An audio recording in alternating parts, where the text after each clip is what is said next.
Hadirin wal hadirat rahimakumullah, acara selanjutnya adalah acara inti, acara yang kita nanti-nantikan bersama, yaitu Maudhatil Hasanah atau urian hikmah peringatan Maulid Nabi besar Muhammad sallallahu alaihi wasallam dalam rangka memperingati hari ulang tahun TNI ke-69 tahun 2014 yang akan disampaikan oleh Al-Mukharam Al-Habib Muhammad Lutfi bin Ali bin Hasim bin Yahya dari kota Pekalongan.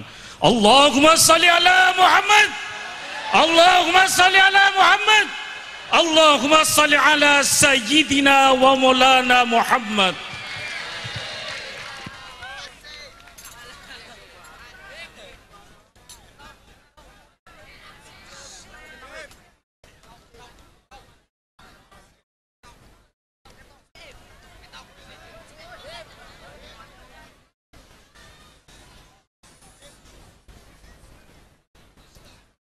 Assalamualaikum warahmatullahi wabarakatuh.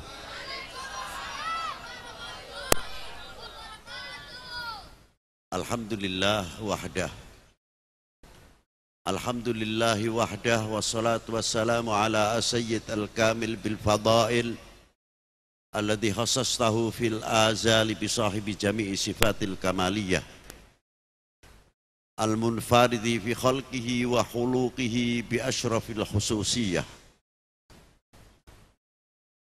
al-munfaridi fi khalqihi wa khuluqihi bi ashrafil khususiyah al-habibil alil qadril adimil jah, walam yahlukil khallaqu khalqan mithlah la qablahu wa la ba'dahu afdal minhu wa akram manzilatahu inda hadrati sultanil mamlakatil ahadiyah wa ja'altahu wasitatil udma li ahli la ilaha illallah Sayyidina Muhammadur Rasulullah miftahid daris salam fi maq'ati sidqin inda malikin muqtadir dzil jalali wal kamali wal ikrami wahdahu la syarikalah mausufun bi kulli kamalin munazzahun an kulli naqsin wa huwa jami'ul kamal wa ghaniyun aman siwah.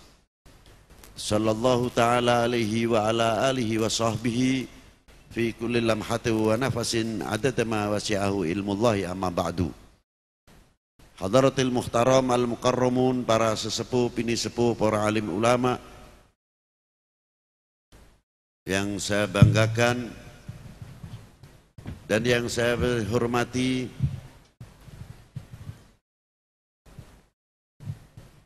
para habaib yang tidak bisa semuanya saya sebutkan satu persatu, dan yang saya banggakan Bapak Dandim 711 Pemalang beserta jajarannya, tidak terlepas Bapak Kapolres kita beserta jajarannya, bapak-bapak dari instansi pemerintahan sipil TNI Polri yang selalu saya banggakan, dan yang saya hormati Bapak Bupati Pemalang atau yang mewakilinya, bapak-bapak dari tingkatan Muspika, Pak Camat, Pak Danramil, Pak Kapolsek beserta jajaran-jajarannya, panitia penyelenggara dalam rangka peringatan Maulidin Nabi sallallahu alaihi wasallam dan di dalam mengayu bagio atau peringatan atau ulang tahun 5 Oktober Hari Tentara Nasional Indonesia yang ke-69.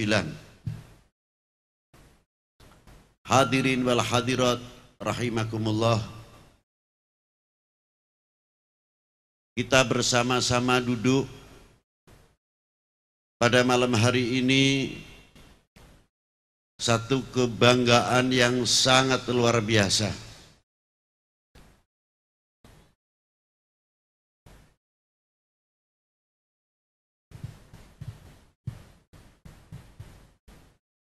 Karena apa? Pada malam hari ini kita berterima kasih kepada Allah Subhanahu wa taala dalam rangka melahirkan syukur kehadirat Allah Subhanahu wa taala. Di samping itu kita melahirkan satu kekuatan yang luar biasa. Kita duduk bersama dengan TNI, kita duduk dengan Polri, kita bersama-sama dengan para habaib, kita duduk bersama dengan para ulama, kita duduk bersama-sama pecinta Indonesia untuk menunjukkan satu kekuatan. Inilah kekuatan Indonesia yang tidak bisa disentuh oleh apapun. Kekuatan benteng-benteng kita malam hari ini menunjukkan bersama-sama. Dari itu, ma'asyiral muslimin rahimakumullah, kita ingat bahwa kita duduk bersama TNI ataupun Polri ataupun para ulama, ini bukan lagu baru. Jadi maaf saja, jauhkan dari pemikiran-pemikiran ya napa maning Pak Dandim TNI ngetek namuludan ning Dandim ning Kodime. Ini sebetulnya meneruskan yang dahulu, yang sudah 1500 tahun yang lalu dilakukan oleh baginda Nabi sallallahu alaihi wasallam. Makanya jadi orang jangan meninggalkan sejarah, nanti tahu sejarah. Jadi tidak kaget. Di zaman Rasulullah sallallahu taala alaihi wasallam tidak pernah sejengkal pun melepaskan dengan jaysh atau asagir, tentara pada waktu itu. Bahkan setiap gubernur yang dilantik mulai zaman Rasulullah sampai di zaman para sahabat tempat, rata-rata mantan pangdam kalau sekarang. Gubernur Mesir Amr bin As, Muawiyah yang di Damsyik, rata-rata pernah menjadi pimpinan, menjadi panglima. Diteruskan oleh zaman para sahabat. Lebih-lebih ketika zaman Sayyidina Abi Bakrin Siddiq radhiyallahu taala anhu. Ini mata pelajaran yang sangat mahal untuk kita semuanya. Apa di antaranya? Sepeninggal baginda Nabi sallallahu alaihi wasallam. Apa sebab sampai baginda Nabi tidak dikuburkan 2 hari? Setelah 2 hari baru dimakamkan. Yang pertama adalah untuk stabilitas, keamanan.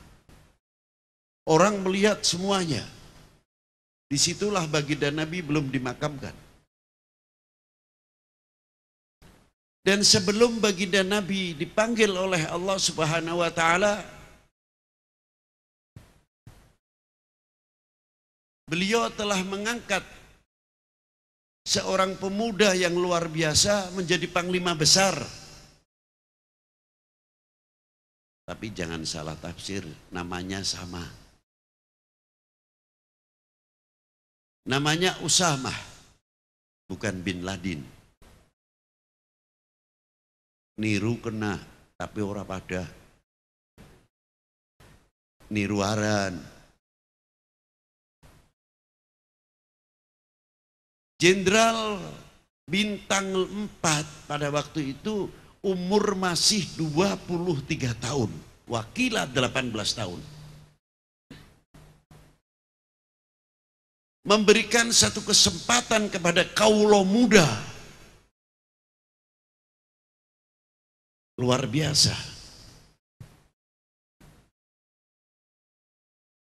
Begitu dilantik, keluar dari gedung pelantikan pada waktu itu, bagaimana sahabat Abu Bakar, Umar, Uthman, Ali,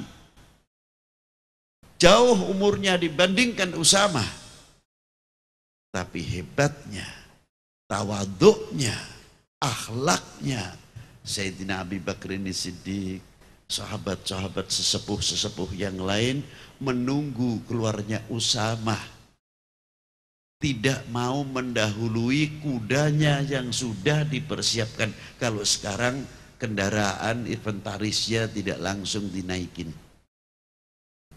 menunggu. Begitu Usamah keluar dari gedung, kaget sahabat Usamah. Ya Abi Bakar ini Siddiq, kali kan antum adalah sesepuh kami, mengapa antum harus menunggu kami kaulo muda? Ya Usamah, kalian sekarang adalah panglima, juga termasuk panglimaku. Maka dari itu contohilah kami. Naiklah kuda dahulu, baru kami akan mengikutinya. Sayyidina Usamah pada waktu itu bengong. Mau naik kuda dulu ini orang tua-tua, mau tidak bagaimana? Akhirnya dipaksa oleh Sayyidina Abi Bakr Siddiq, naiklah beliau radhiyallahu taala anhum. Setelah menaiki apa? Baru sahabat-sahabat yang lain luar biasa memberikan satu contoh yang luar biasa. Ya lemon nyong kayak-kayane. Tapi bocah wingi beru apa?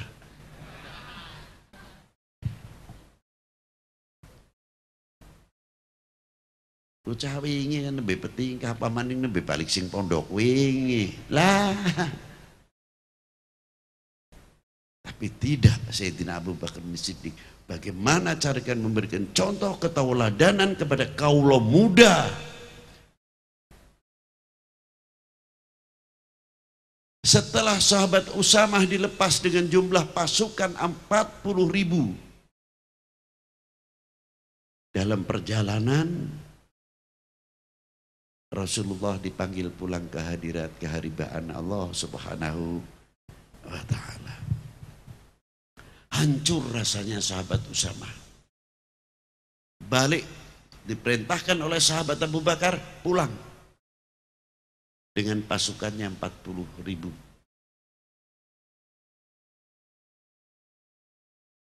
Setelah selesai pemakaman baginda Nabi sallallahu taala alaihi wa alihi wasallam, mulai oknum-oknum manusia gentayangan bagaimana cara menggoyahkan persatuan ini. Macam-macamlah orang-orang yang datang kepada Sayyidina Ali. Ya Ali, sebetulnya yang berhak khalifah adalah antum. Ditolak mentah-mentah oleh Imam Ali bin Abi Thalib. Datanglah kepada sahabat Abbas bin Abdul Muthalib bin Hashim, paman Ali bin Abi Thalib, sama ditolak. Bagaimana ini mengacaukan situasi pada waktu itu. Satu sisi lagi muncul, di antaranya apa? Nabi-nabi palsu seperti Musallamatul Kadzab. Kegoyahan digoyang. Bagaimana tidak percaya dengan pemerintahan yang baru Abi Bakr Siddiq. Bagaimana umat ini supaya tidak tenang, selalu tergoncang, ternina bobokkan dengan khilafiyah.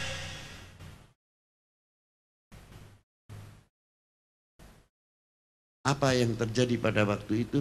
Sayyidina Abi Bakr Siddiq radhiyallahu taala anhu sangat tanggap dengan peristiwa itu. Maka Usamah dipanggil oleh sahabat Abi Bakr Siddiq.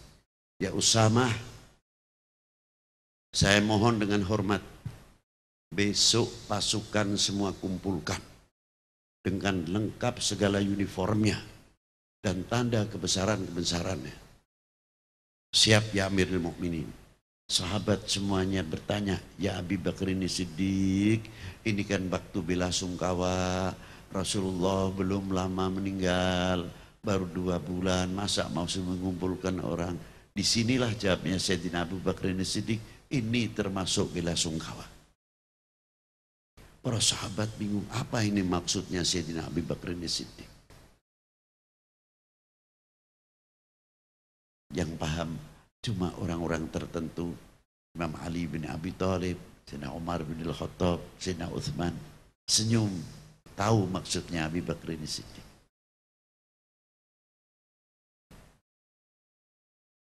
Setelah besok itu dikumpulkan dengan uniform lengkap, jumlah 80.000. Inspeksi dimulai oleh Sayyidina Abu Bakar Siddiq, sebagaimana Rasulullah selalu menginspeksi setiap tentaranya. Maaf Pak, maaf, mungkin jangan tersinggung. Rasulullah itu kalau menginspeksi pasukan paling suka yang di depan orang yang ramping, rapih. Kalau bangsa kita ini yang perutnya agak sedikit besar ditaruh di tengah, dan di depan. Ini rapih, ramping, ini tengahnya menjelut, tetangnya dewek kayak ini. Nah, itu tidak ada, rapi. Sampai pada waktu itu terjadi yang namanya sahabat Mikdad. Sahabat Mikdad itu orangnya tinggi besar, hitam, perutnya agak besar, baris di depan sendiri. Tongkatnya Rasulullah kalau tidak salah garan tombaknya. Ya Mikdad, minggir kamu di tengah, diganti yang depan ini. Itu diantaranya. Kerapian, kegagahan, tidak jadi pemuda yang tapi tunjukkan. Tapi yang begini penuh tawadhu, bukan begini dengan kesombongan. Inilah inspeksi rapi. Sayyidina Abu Bakar berpidato, besok mulai kita berangkat. Sahabat bingung, sebagian apa ini maksudnya. Padahal kita dididik oleh Sayyidina Abu Bakar Siddiq. Kalau kita menjadi pemuda sebagai regenerasi bangsa atau regenerasi umat, intelijensi kita itu tinggi, pohon bergerak satu pun bisa menafsirkan. Apa yang akan terjadi? Ini akan memecah belah umat, yang akan mengadu domba kita, yang akan meninabubukan kita, sehingga menjadi umat, menjadi bangsa yang tidak maju. Karena apa? Matanya punya filter, telinganya punya filter, mulutnya lebih-lebih punya filter. Pandangan mata seandainya akan membuka aibnya saudara mukmin kita, khususnya saudara sebangsa. Kalau kita berbicara persatuan, di sini persaudaraan ada dua. Persaudaraan satu, seagama, sebangsa, setanah air. Yang kedua, saudara sebangsa, setanah air. Walaupun beda agama, beda faham, apapun beliau adalah saudaraku sebangsa setanah. Sakitnya mereka kami ikut sakit karena bangsa kami. Ini harus beda, harus memahami. Jangan aja salah wesel cara mahamani. Secara utuh.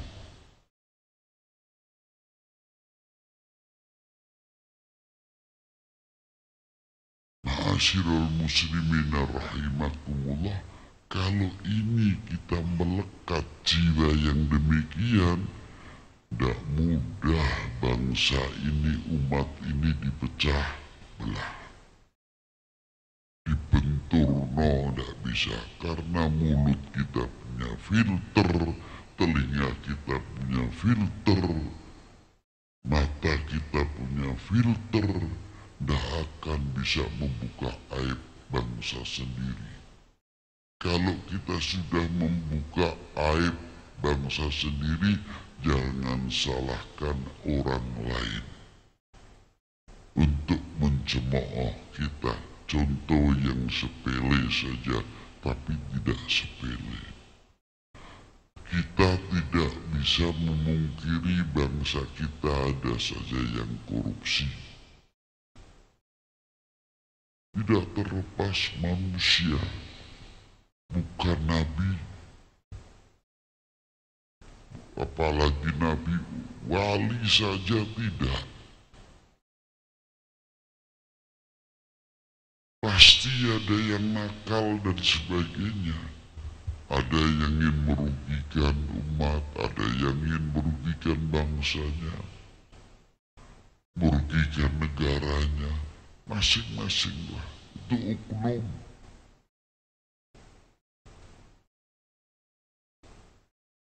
Tapi apakah kita akan melihat bangsa ini dengan kacamata penjara? Kok aneh? Kalau kita melihat dengan kacamata penjara, ya bae wong Pekalongan sing paling akeh ning jero bui ya ke wong Pekalongan. Apa nungan wis ningali sing kaya kuwi wong Pekalongan kabeh jahat Allah? Tidak. Mungkin penjara Pemalang yang paling banyak ya orang Pemalang. Apa Pemalang nakal kabeh? Ya ora.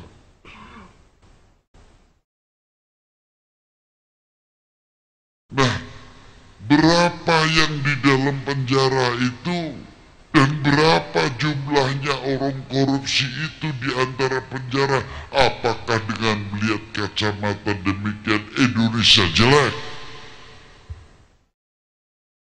Karena banyaknya orang korupsi. Berapa banyaknya orang korupsi? Apakah Indonesia korupsi? Apakah bisa Indonesia dikatakan negara korupsi? Berarti Anda rela kalau negara kalian dicemooh oleh orang lain. Betul?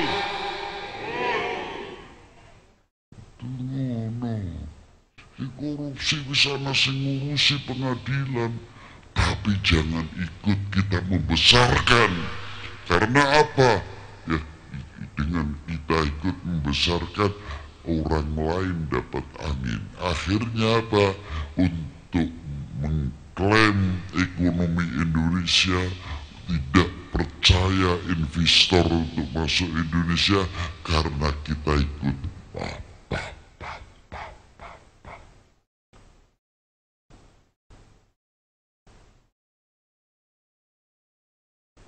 Kita setuju diberantas dengan adanya korupsi. Tapi dengan adanya korupsi bukan kotoran Indonesia.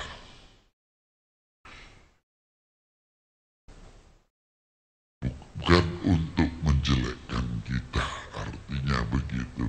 Kita tepis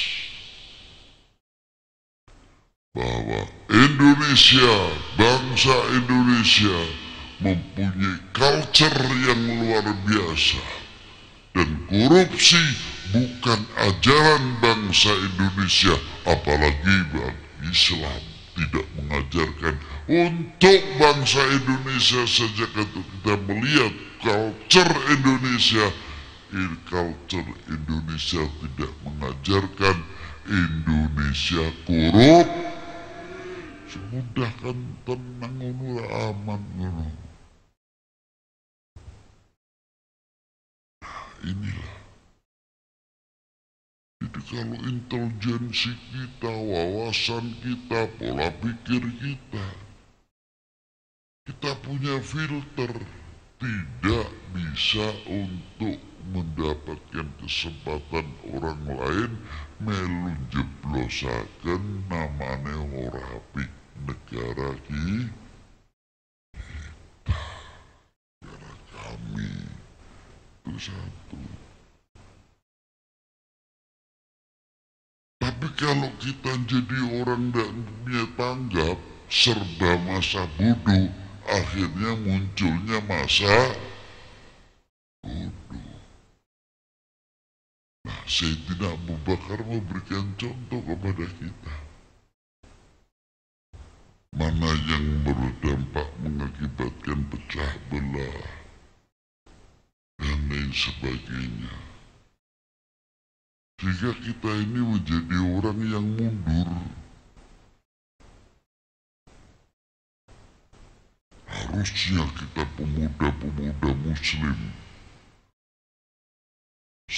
lulusan sarjana ini, tapi beliau hafidul Quran, paling tidak setengah Quran, hadis berapa ribu hadis, berapa ratus hadis apal, jago fikih, tapi sarjana listrik. Seperti saya punya kenalan Syekh Alauddin di Mesir. Dia seorang hafidul Quran, tarekatnya Naqsyabandiyah, tapi kalau di sini umpamanya khusus ahli listrik dan dia ketua PLN-nya kalau di sini.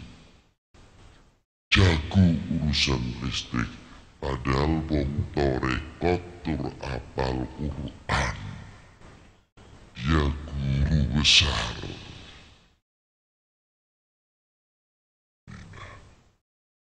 Coba kalau dari kita ini melahirkan ahli yang satu, ahli pertanian, ahli tentang air, ahli tentang bangunan, ahli tentang lainnya dan sebagainya, agraris yang apa yang ada di Indonesia ini kita sanggup mengelolanya. Walaupun pupuk mahal, tidak masalah, kita mempunyai ganti pupuk yang lain dengan tawakal Allah, dengan jati diri yang luar biasa. Itulah.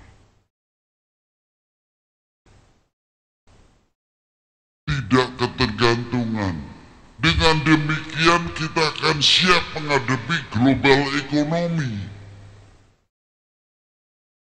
Karena apa?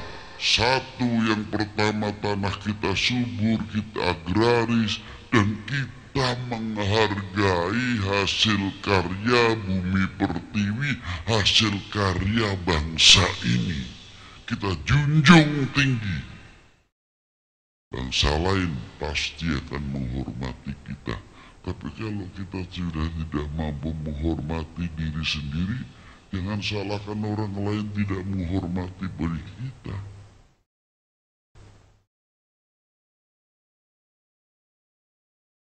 Maaf para bapak, para ibu, sering saya ceritakan, mau bosan mau tidak terserah, sebetulnya pembangkit kalau mau disadari. Yang nanam kita, yang rabu kita, sing ngopeni nyirami kita, tapi yang dapat nama orang lain.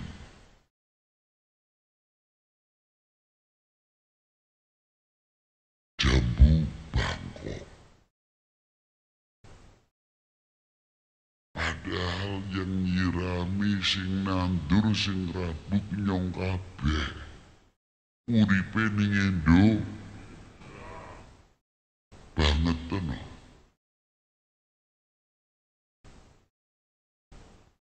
Gimana?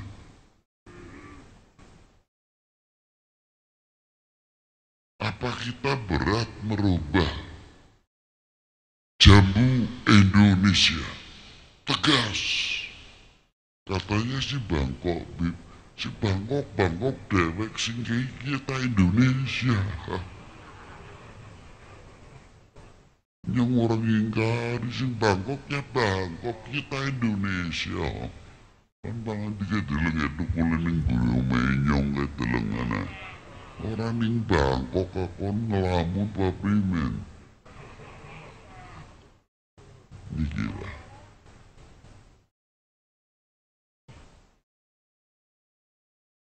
Mau ngaku aku Jambu Bank Indonesia, gengsi. Lah keprimen wong liya kon ngormati wong nyonge dhewe sing duwe gengsi. Malah membanggakan orang lain. Sampai tekan dureni, sampai tekan leleni, sampai tekan ayame. Minal Bangkokin kabeh.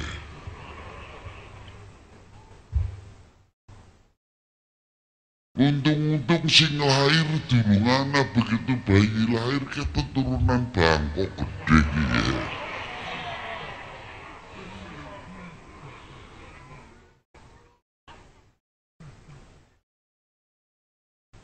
Ya Allah, nasib bangsa niyo. Nasibun. Kasihan, kasihan. Nyong izin sebagai tokoh. Aja enak jadi tokoh pengajian, enak gembar-gembor balik kuliah amplop. Bucilikan deli nyong ora weruh. Tapi ning akhirat ketuntut gue. Ayo sing bisa diendas ning akhirat besok tuntutannya Allah Ta'ala. Aja pinter ngomong baik kon. Malaikatnya bisa kok orang mempan kah? Enak temen.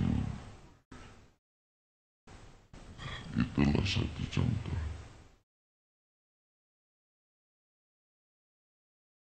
Coba. Penuh tantangan luar biasa. Kembali lagi tadi.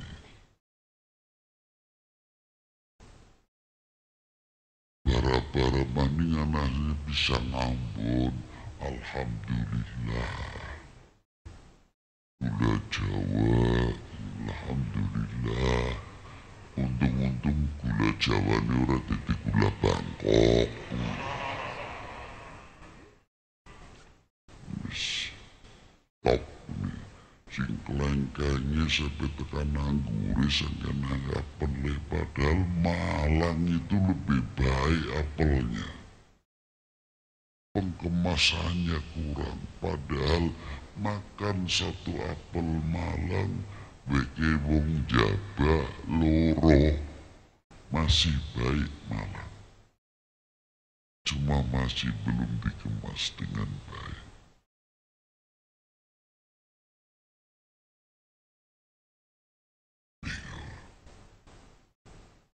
Atos soalnya bib atos primen wong ngalang untune ya atos.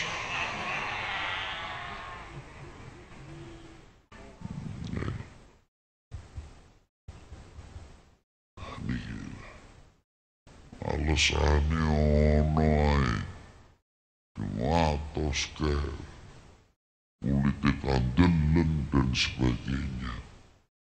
Karena kita kurang bisa merasa mahandar beni, bisa memiliki dan menghormati.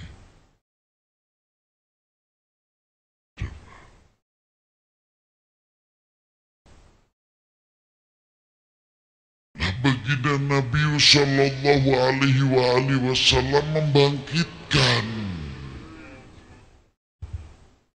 Coba. Apa ajaran nasionalisme itu tidak ada dalam Quran? Anak. Tapi kita lanjutkan dahulu tadi ke sahabat Abu Bakar. Karena intelijensinya yang tanggap sekali, baru para sahabat derek akan Sayyidina Abu Bakar dengan diiringi pasukan 80.000. Apa yang terjadi? Ternyata tiap kota per kota sudah mulai goyah kepercayaannya kepada, kalau sekarang mungkin insya Allah jangan sampai ya, kepercayaannya kepada pemerintahnya mulai kendor, percayanya kepada aparatur negaranya mulai mengendor, percayane karo TNI Polri kendor, merosot, merosot, merosot. Sehingga kita menjadi warga negara kurang bisa menghormati TNI-nya, kurang bisa menghormati Polri-nya. Jangan salahkan kalau kewibawaannya tidak ada karena kita sama tadi tidak bisa menghormati hasil karya Bumi Pertiwi sendiri.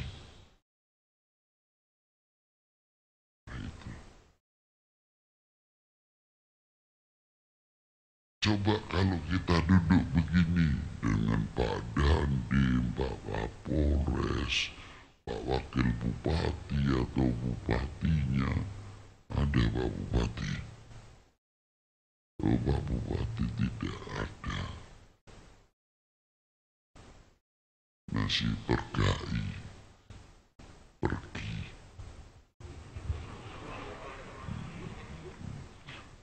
cilik di pergai dhuwur.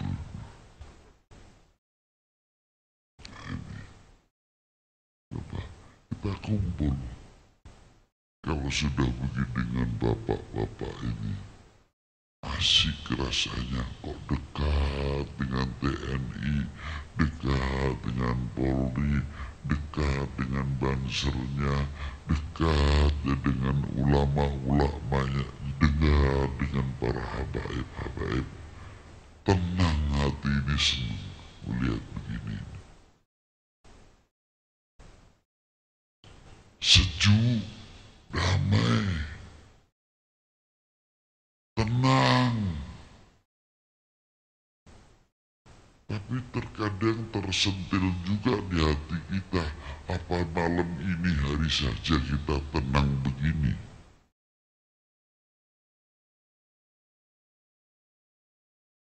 Bisa tidak kira-kiranya habis pengajian ini kita membawa oleh-oleh ketenangan? Contoh yang gampangan saja para bapak, para ibu. Yang simpel-simpel aja. Tadi sudah melakukan lagu Indonesia Raya belum?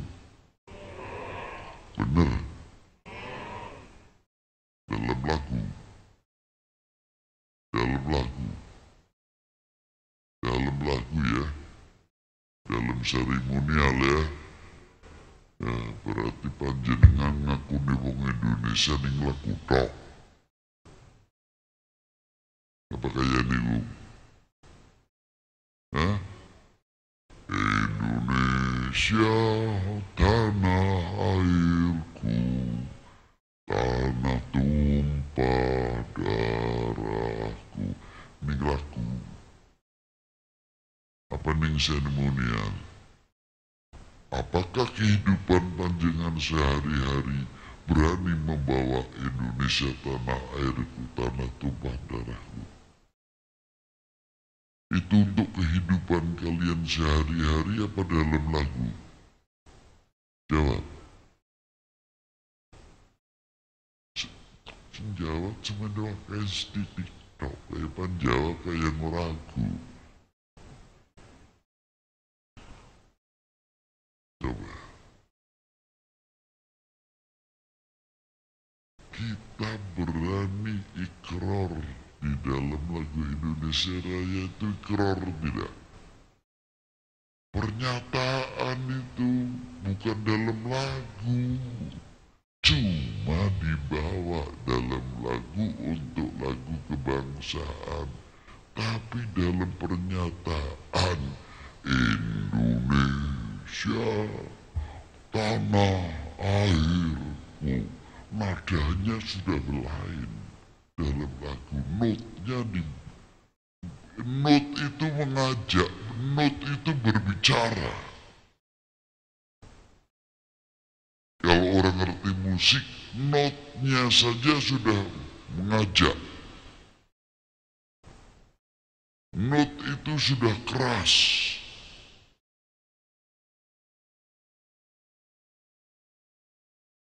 Indonesia tanah yang keras. Indonesia. Oh, duluan maju perang misal mas kayak gue.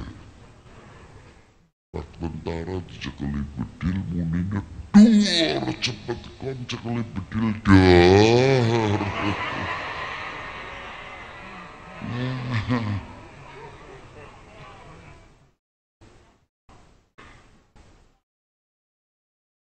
Berat kon. Karena apa? Kesemangatan ini kepatriot.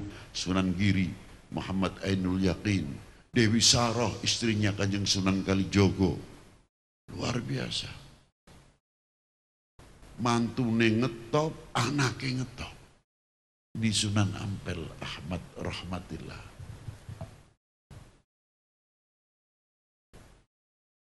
Beliau masuk padahal pada waktu itu kerajaan yang berdiri beda agama, beda paham. Tapi mengapa beliau bisa hidup dengan kompak dan rukun? Luar biasa. Karena apa? Beliau turun ke bawah. Yang ahli pertanian mengajarkan dunia pertanian, yang ahli ekonomi, yang ahli perairan, yang ahli ngatur tentang masalah airnya dunia pertanian sampai lain-lain, sampai ke ilmu kedokteran, ahli geologi, ahli antropologi dan lain sebagainya. Beliau alamah, bukan ilmu agama saja yang beliau tekuni, tapi ilmu pengetahuan yang ada di dalam Al-Quran luar biasa.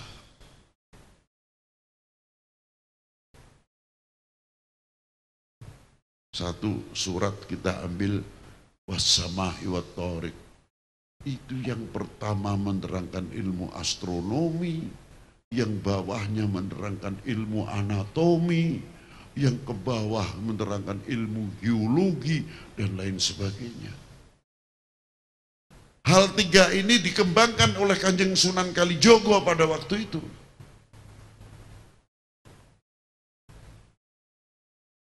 Dengan filosofi yang tinggi sekali. Kalau kita biasanya lihat wayang kan senengnya ceritanya tok apa maning sindene ayu, suaranya enak campur sari. Tuli dalangnya siapa, apa endus, apa mantep. Tapi filosofinya jarang kita pelajari. Mengapa kalau Krishna kulitnya mesti ireng? Semar ireng, Werkudara kok ireng. Padahal Kang Masih Semar, Kang Masih Krishna Baladewa niku gagah ganteng. Tapi nek munisi adine Krishna niku sampai Baladewa niku nek ngundang adine jenet, jaliteng, marga ireng. Apa sebab? Padahal ini Mahabharata tidak. Mahabharata bagus ceritanya. Krishna bukan kegolong orang hitam. Tapi apa Kanjeng Sunan Kalijogo memberi warna sendiri? Ada apa filosofi apa? Ternyata mencerminkan seorang pemimpin yang mempunyai pendirian. Hitam itu bagikan Hajar Aswad. Hajar Aswad itu dikelir barang sing ireng, dikelir apa baik tetap akan kembali hitam.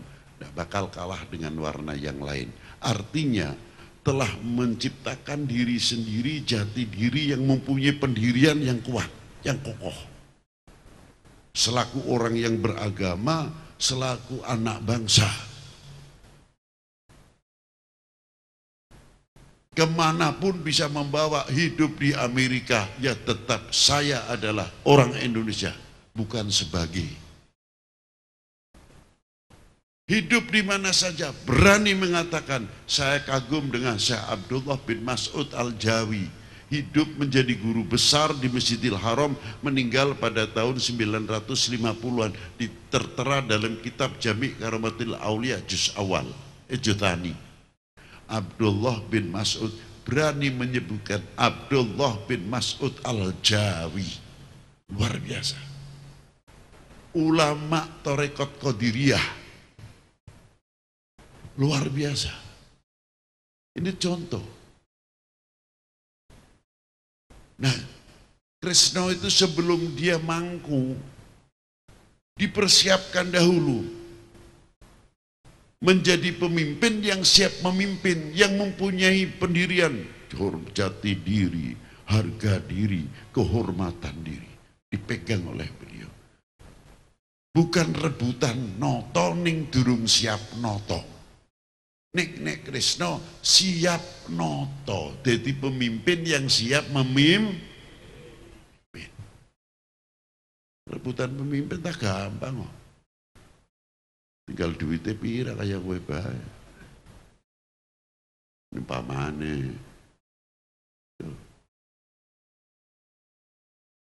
Tidak cukup beliau seorang berebut ingkang noto, tapi apa? Mandito, mempunyai ilmu ulama. Seperti Sayyidi Syekh Abdul Qadir Jilani bersabda apa diantaranya? Idza anta sadda lil syadin nas.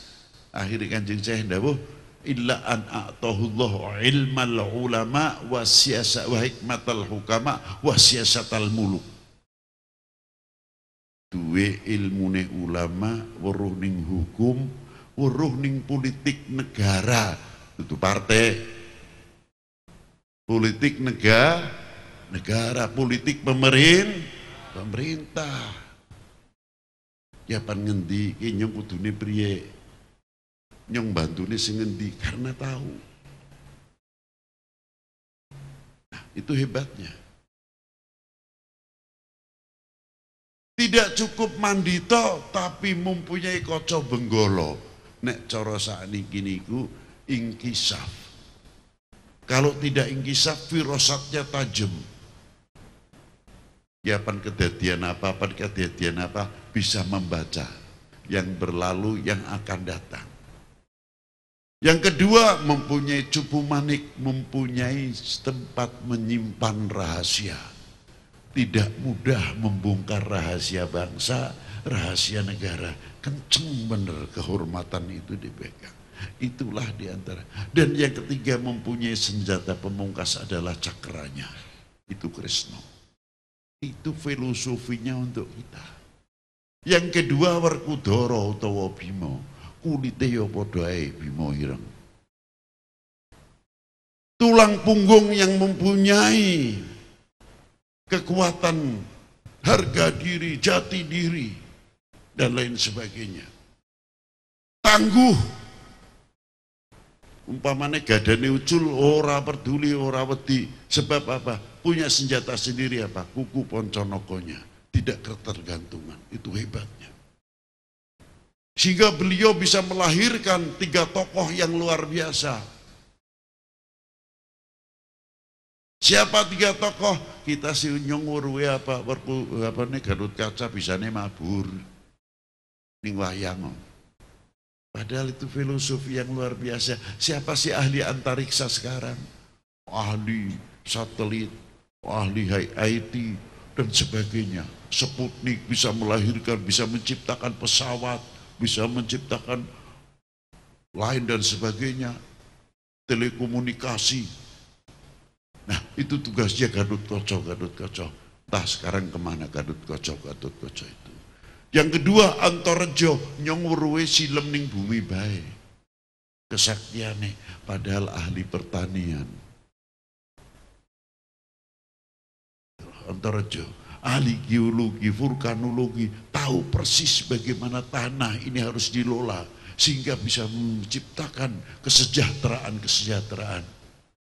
Kemana Antareja ini? Yang ketiga, ahli kelautan.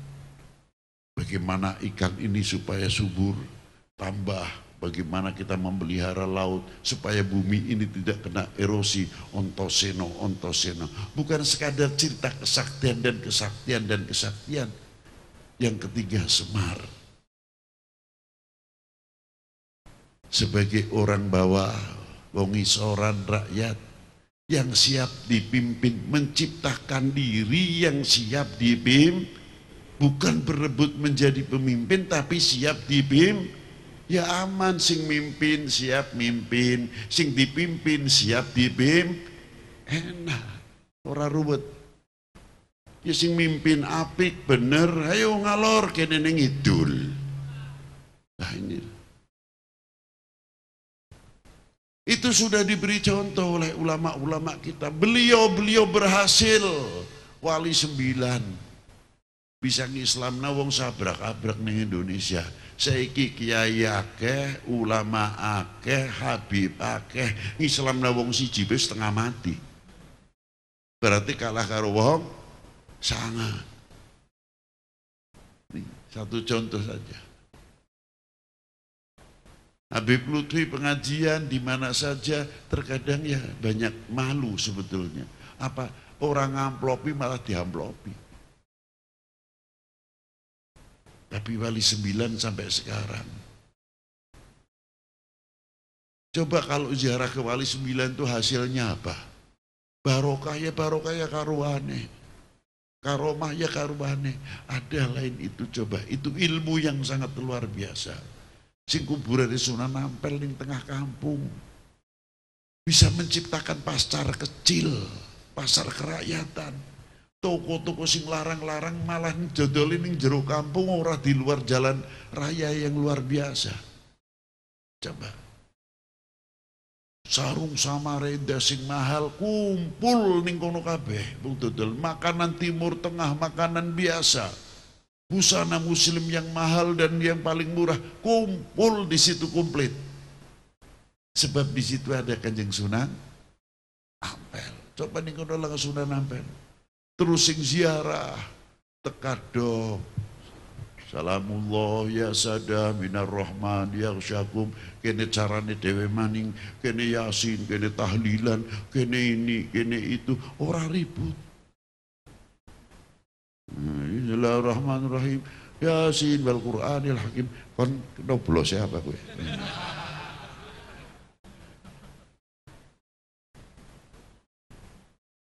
Kayak tekan rombongan ziarah, kudu delung pimpinane. Anu kata, golongan anu. Semua sama datang. Luar biasa. Bisa mempersatukan umat. Duit kayak orang kanggo telpak. Kasih masjid kuat, joro kuncine kuat, pertokoan lingkungan sebegitu juga kuat. Ki wis mati 500 tahun Sunan Ampel masih bisa mensejahterakan lingkungannya. Lah sampean kalian kulan apa? Wong durung mati pe ora bisa apa-apa, maning mati ini.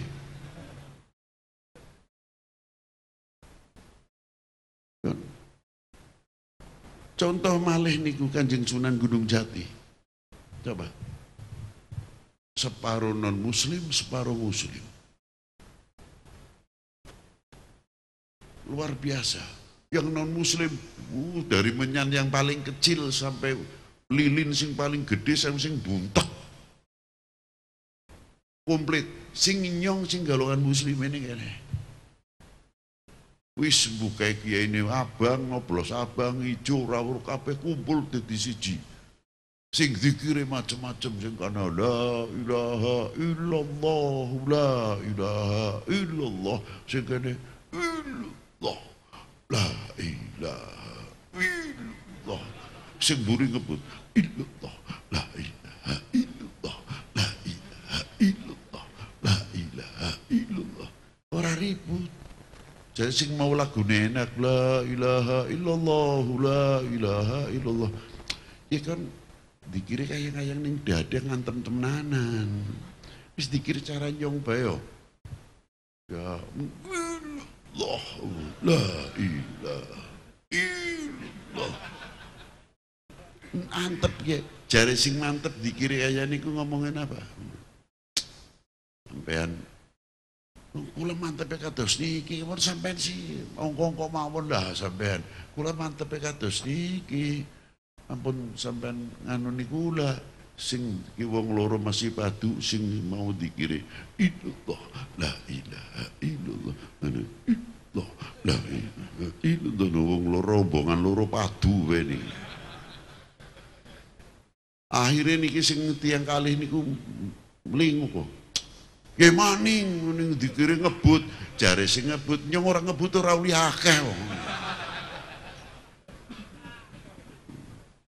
Sing wingking malih malah suaranya antik. Ini loh, ini loh, kayak pan lari pagi bae. Lah kula pas temriku niku aduh. Ana wong gedhe dhuwur rombongan itu sing pundi. Nang pampah pun kangelan. Mundur kalah lemune. Ya gedhe dhuwur. Ngempeti speaker cilik nih kan, dikempit iku ora katon. Kula tak pikir ki aja suarane gede temenanan, wah top temenanan ki. Lah iki nyong.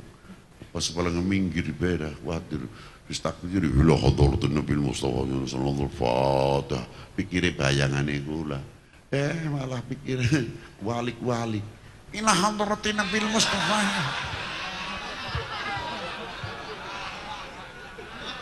Al-Fatihah. Lah wong semono gedine suarane enteng ngoten niku. Allah. Wong mlingu kabeh. Pan guyu katone keprimen ora pan guyu keprimen. Tapi tidak ada yang sarame atau saling itulah makanya kita berpikir ya Allah Maulana Syarif Hidayatullah di dalam kubur saja masih bisa mempersatukan umat, masih bisa mempersatukan bangsa. Separuh punya non muslim, separuh muslim. Hebat luar biasa. Lemon coba kliwon coba tinggali mereka ziarah mereka. Di lemon ziarah ku aja deleng bae rame ini kok. Nikilah. Maka dari itu, mengapa kita selalu tertinggal? Karena kita selalu mengurusi khilafiyah, akhirnya tertinggal dengan bangsa lain. Bangsa lain begitu maju luar biasa, wis ngurusi persenjataan sing top, sing luar biasa, nyong ya ketinggalan. Kayak wis gawe nuklir sampai tekan sinar laser bisa untuk obat-obatan, nyong ya ketinggalan. Dalam dunia pertanian ya ketinggalan. Sampai rupene kalah sebab nyong cinta rupiah kurang, akhirnya dolare tergantungnya dolar. Ora bangga kenang rupiah. Lah nikilah.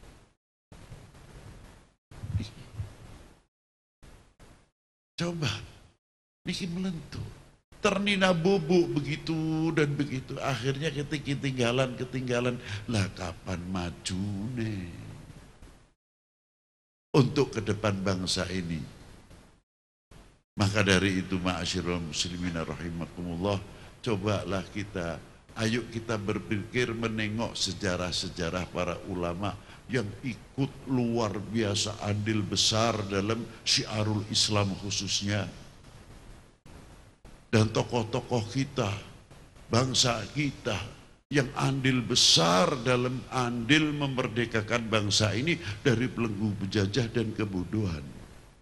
Lah nyong kabeh wis tahu andil apa bubare merdeka ini? Andil perpecahan apa andil menjadi perekat? Berkat umat, berkat bangsa, apa sekampung pe ora usah dur-dur, gawe contoh sing rukun, sing kompak dan sebagainya, ikut membangun bagaimana mengisi kemerdekaan ini. Supaya apa? Para sesepuh kita, para leluhur kita itu tidak kecewa dan kita tidak menjadi golongan bangsa yang mengecewakan para beliau. Kita senang kita berkumpul demikian, tapi terkadang yang di dalam kubur tidak ulamanya, tidak kiainya, para waliullah, banyak yang dalam kuburnya menangis, dikira tidak. Kenapa? Melihat umat yang seperti ini. Lebih tokoh-tokoh bangsa kita yang begitu ngangkat senjata, merebut merah putih supaya berkibar kembali. Karena di dalam merah putih sekalipun di situ tidak tertera tulisan, tapi di dalamnya mempunyai kandungan harga diri bangsa, jati diri bangsa, harga diri bangsa, kehormatan bangsa, ada di dalam merah putih itu. Kalian adalah kita-kita ini dari bagian merah putih tersebut. Sejauh mana menjaga kehormatan harga diri itu, sehingga bisa menjunjung bangsa, bisa menjunjung umat ini. Itu tantangan. Apakah kita akan memalukan dan mengecewakan para beliau? Jawab. Ora perlu jawaban tidak, melempem.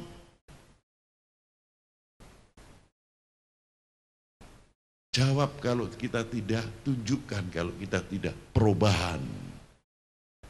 Tunjukkan kita merubah. Kalau mengucapkan tidak, akeh sing iso ngomong. Paham, balik takoni, kayak mau ngomong apa ya? Nah, inilah. Ma'asyiral muslimin rahimakumullah. Maka dari itu, alhamdulillah, semoga tahun depan atau Mauludan yang akan datang tinggal bergilir di pendopo atau di Pak Kapolres. Kita sudah di Dandim, tinggal kita menunggu di Pak Polres. Kapan di Pak Polres bisa begini?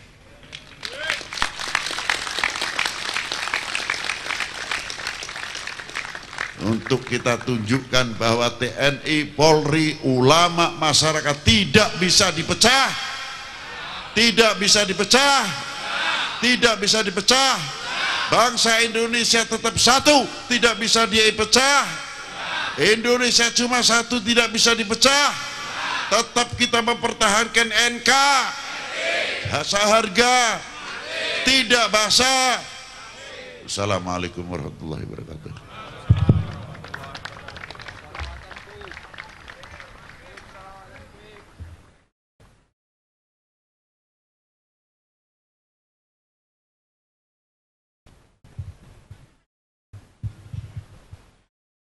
Hadirin wal hadirat rahimakumullah, sebagai acara penutup adalah doa yang akan disampaikan oleh Bapak Kiai Haji Abdul Aziz.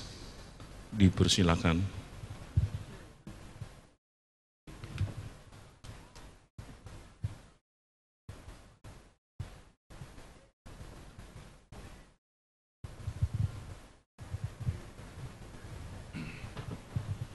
Al-Fatihah.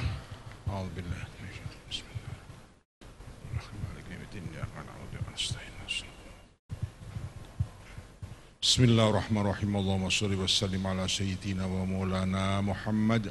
Alhamdulillahi rabbil alamin. Rabbana atina fid dunya hasanah wa fil akhirati hasanah wa qina adzabannar.